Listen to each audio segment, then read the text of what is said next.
Good. To go? Testing. We good? I probably fucking broke it. Yeah, I know. It's expensive equipment, that, mate. You can, with your Jarrell Miller person. Yeah. If it's that, it was fucking up.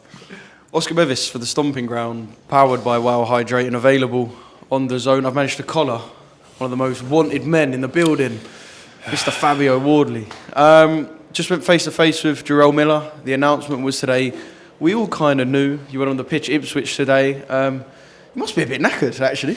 It's been a long day, mate. It's been a long day. This promoting gig and this running around and selling your fight stuff. I tell you what, this is hard graft.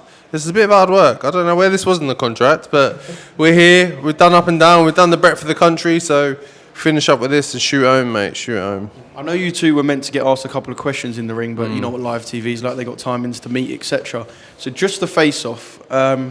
Was anything said between you two that the mics didn't catch, or nah, any hostility yet? Nothing was said. I was looking at him thinking, "Go on, do something." Because usually he's up for something. Usually he's on smoke for something. He wants to kick off, and I was looking at him. I was standing there ready, like, "Come on, I dare you go."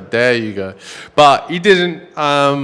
Maybe he's saving it for the presser that's coming. So look, I heard that he's done an interview already with a few people, and he's been mouthing off and saying this and that. So he's got some things to say. Clearly, he's just holding on to them, reserving them, and is going to drop them at the right time whenever he feels ready. But cool, fine by me. Well, my next question was going to be: are you expected it? But so you've been told that he's planning a bit of smoke, maybe. I've got spies, mate. That's what we want, I've been in the game long enough now. I've got spies. I know people everywhere who does everything. People tell just me cupping stuff. their ears I know to a couple the of doors secrets about you as well. That if I tell people on camera, you'll be in trouble, mate. Yeah. All right, interview disbanded. No, look, he's done some interviews and stuff, and he said some stuff. I don't think they're out yet, but they'll come out, and you'll see. So he was going a bit apparently, and cool, fair enough. I never expected to have a Jarrell Miller fight and him be quiet. Ultimately, like that's just not going to happen. He's always going to have something to say. So, and I like that. Someone to work with, someone to bounce off. It's always been fun for me. I'm always fun on the mic. Always come with some games. I've always got something up my sleeve, some tricks, something to say to you. So cool, no worries. If I've got a good dance partner for that, all the better. Just on the kind of nitty-gritty behind the scenes stuff. There was a lot of rumour about you and Pulev, and I know there are other fights that people were talking about. How quickly did the Miller contract get signed? How quickly did it all move? And I guess that was the fight you wanted the most out of the options that were there, because there were a lot of options for you in this fight at Portman Road. Yeah, that's the thing. I was in a fantastic position. I had a lot of options. Initially, we did want the Pulev fight. It's one I was mandated for. It was the one for the actual belt itself. But ultimately, he was being hard work. I've never seen a fighter not want to fight someone so much in my life. He put a ridiculous price tag on top of himself, and we just didn't have the time to wait to play these games with him because we wanted Portman Road. So look, we pivoted, we turned, we said, look, who's game, who's up for a fight, and that's the credit I'll give to Jarrell Miller.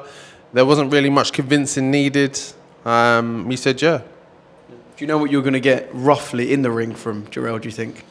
I don't think he's much of a surprise. The way you know how you're going to get him out of the ring is the way you know you're going to get Jarrell Miller in the ring. He's not going to start twinkle-toeing and bouncing around and doing all this and that. Fury, Dusseldorf, Klitschko. Yeah, he's not doing all that. You're not seeing all that. You're not seeing Ali. If he does an Ali shuffle, I'll give him my purse. I promise you. So I was going to say, a Jarrell Miller Ali shuffle at Portman Road. If you'd have said that 2 or 3 years ago, it would not have been on the bingo card, if I'm honest.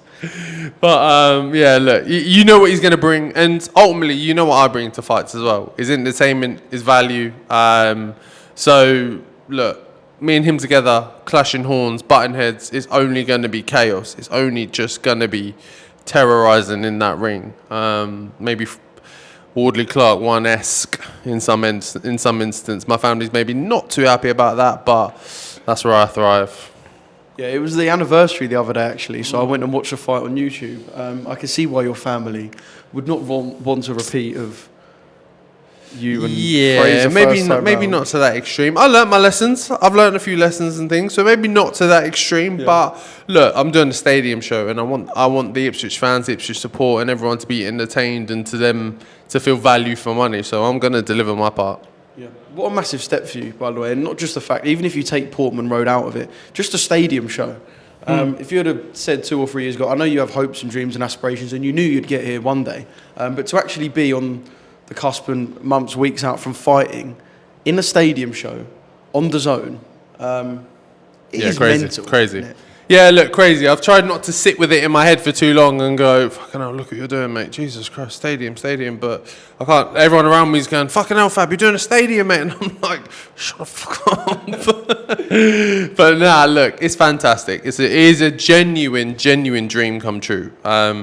If when I started boxing, someone said, yeah, you'll be headlining Portman Road in front of 30,000 people one day, I'd have gone, fucking have a laugh, mate. And like, have a word. But somehow...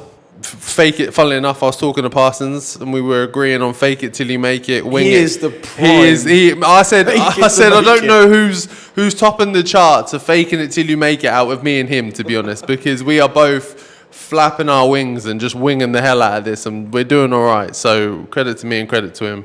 He's been on the big screen tonight, so what sort of alternate universe will be of you headlining Portman Road against Jarrell Miller and him on the big screen? This is what I mean. Is this where boxing is headed now? Is that what Parsons says it's the best time to be a boxing fan? Sometimes you've got to wonder. There's some question marks around that somewhere. Do you know what it is with the stadium shot? Obviously, I know it's over the line and it's done, but in the lead up, there must have been kind of a lot of weight on your shoulders and almost a horrible nervousness, because we know with stadiums you've got a small window.